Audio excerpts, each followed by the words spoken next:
Let's take a second right now to have a moment of silence for Washington Mystics owner Shelly Johnson. Statements 2 months apart. One shocking revelation of hypocrisy. Washington Mystics owner Sheila Johnson publicly diminished Caitlin Clark's Time Athlete of the Year honor, insisting the entire WNBA deserved the recognition instead of just one player. But actions speak louder than words. What Johnson just announced regarding Fever Games has the basketball world exploding with reactions. The same owner who claimed it's not just Caitlin Clark bringing attention to the league is now making business decisions that prove exactly the opposite. The staggering numbers behind her latest move tell the real story Johnson doesn't want you to hear. Stick around because we have all the receipts, including a certain award where Johnson was eerily silent. Are you ready?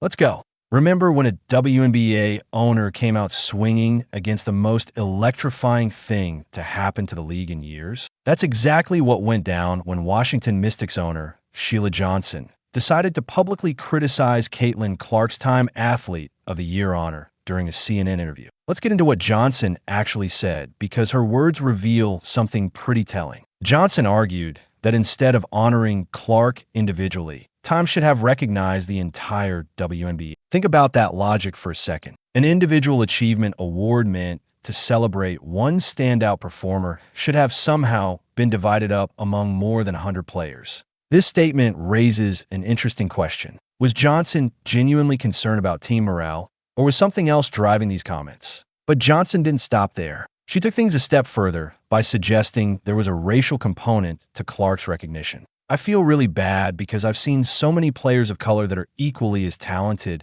and they never got the recognition that they should have. With that statement, Johnson transformed what could have been a discussion about individual versus collective recognition into something far more divisive. What makes Johnson's criticism particularly puzzling is how it completely ignores the measurable impact Clark had on the league. The numbers tell a crystal clear story that's impossible to dispute. When the Fever played against the Mystics last year, Johnson's own team,